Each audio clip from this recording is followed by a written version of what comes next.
ओम महागणाधिपत्ये नमः। ओम ऐं सरस्वती नमः।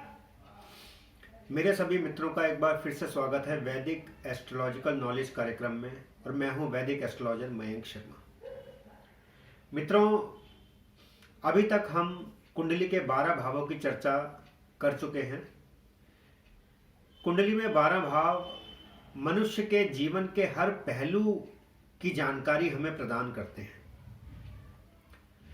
जिस क्षण हम पैदा हुए हैं उस क्षण पर ही हमारा प्रारब्ध निश्चित हो जाता है। लाभ हानि, जीवन मरण, यश अपयश, विधि हाथ। So this is what destiny is all about. जन्म के समय ही हमारे जीवन के लाभ हानि, जय पराजय, मान अपमान सब निश्चित हो जाते हैं, और वो निश्चित होते हैं हमारे पूर्व जन्मों के कर्मों के आधार पर। और वो कुंडली के माध्यम से पता लगता है कि हमारा क्या प्रारब्ध है, क्या डेस्टिनी है। वो 12 भावों के विश्लेषण से हमें ज्ञात होता है।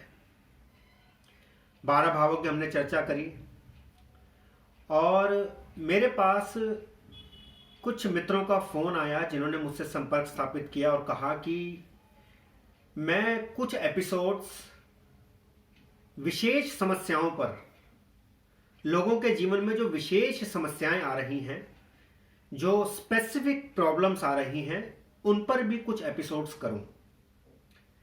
जैसे कि उन्होंने मुझसे कहा कि आप चाइल्ड बर्थ पर, संतान के जन्म पर एस्ट्रोलॉजिकली, ज्योतिष की दृष्टि से हम कैसे प्रकाश डाल सकते हैं।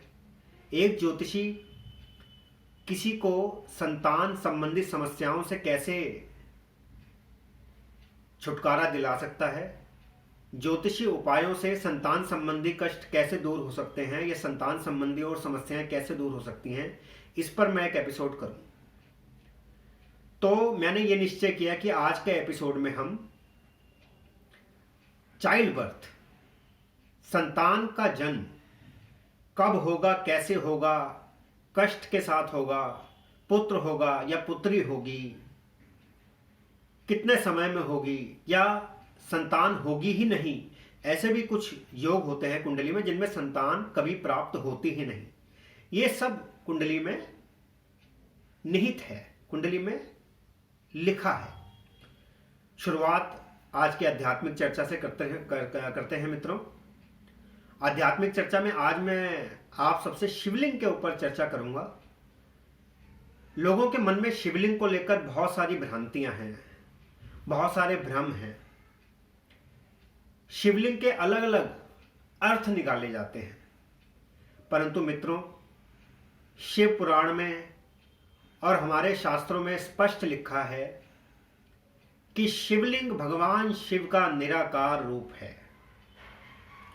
भगवान शिव का निराकार रूप, ज्योति स्वरूप जो उनका रूप है, वो शिवलिंग है। शिवलिंग एक ऊर्जा है मित्रों, जो निराकार स्वरूप में भगवान शिव का प्रतीक है।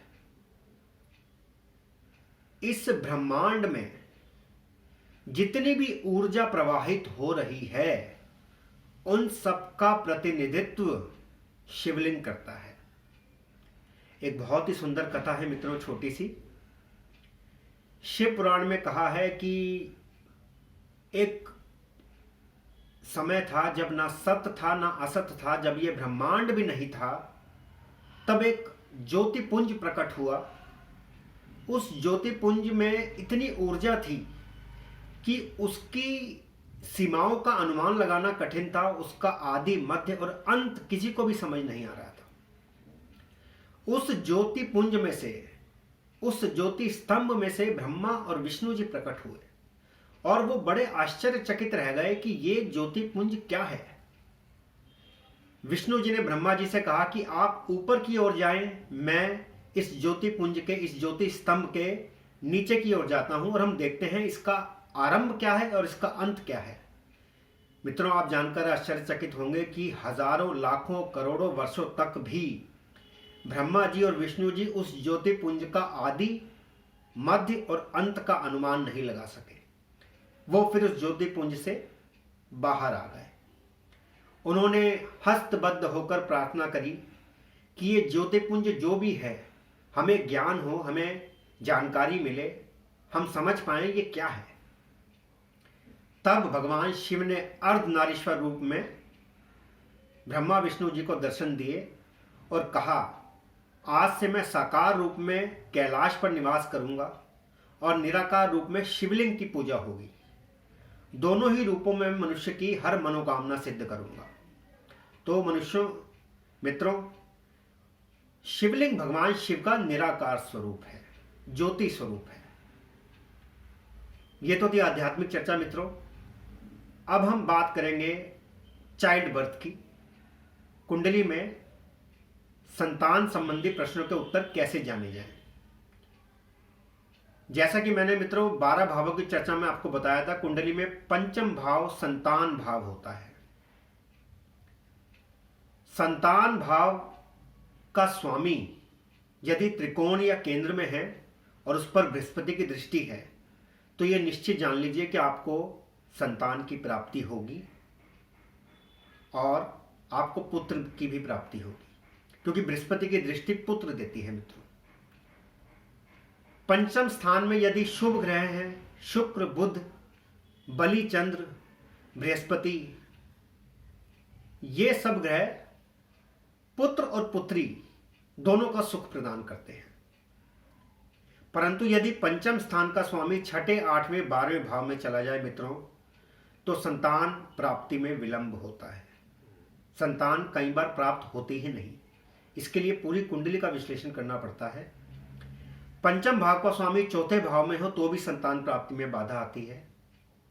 पाराशर ऋषि ने एक वर्ग, एक डिविजनल चार्ट बताया है जिसे कहते हैं सप्तांशा। सप्तमांश चार्ट भी देखना पड़ता है, उसके साथ लग्न कुंडली देखनी पड़ती है और एक नवमांश कुंडली होती है। इन 3 कुंडलियों का विस्तृत विश्लेषण करना पड़ता है। Detailed analysis of all these 3 charts need to be made to find out when a couple can get a children. पंचम भाव पर बृहस्पति की दृष्टि शुभ होती है, पुत्र प्रदान करती है। परंतु पंचम भाव में शनि, राहु, केतु की उपस्थिति गर्भपात या संतान में अति विलंब की सूचक है। तो इस प्रकार मित्रों कुंडली में अनेकानेक योग होते हैं जो ये बताते हैं कि संतान प्राप्ति कब होगी, विलंब से होगी या नहीं होगी। इस प्रकार के अनेक प्रश्नों का उत्तर, संतान संबंधी सभी प्रश्नों का उत्तर हम कुंडली से प्राप्त कर सकते हैं। हर कुंडली एक अलग कुंडली है मित्रों। Every horoscope is a unique horoscope and it has to be analysed in a different way. तो यदि आपको संतान प्राप्ति में कोई बाधा आ रही है, if you are facing any delay in child birth, you can consult me. मैं आपको अपनी पूरी शक्ति के अनुसार, पूरे ज्ञान के अनुसार आपका मार्गदर्शन करूंगा और ज्योतिष के उपायों के माध्यम से हम संतान प्राप्ति को सरल बना सकते हैं मित्रों। अगले एपिसोड में हम कैरियर संबंधी चर्चा करेंगे और कैरियर के संबंध में हम ज्योतिष से कैसे जान सकते हैं इसकी जानकारी प्राप्त करेंगे। आप इस चैनल को लाइक करना और सब्सक्राइब करना ना भूलें मित्रों, जिससे मैं ज्योतिष की बहुमूल्य जानकारियां आप तक पहुंचाता रहूं। यदि आप मुझसे ज्योतिष परामर्श प्राप्त करना चाहते हैं तो आप मेरे मोबाइल नंबर 7703874385 7703874315 पर मुझसे संपर्क स्थापित कर सकते हैं मित्रों। कल फिर भेंट होगी मित्रों एक नई जानकारी के साथ। तब तक आपका दिन मंगलमय हो मित्रों। धन्यवाद।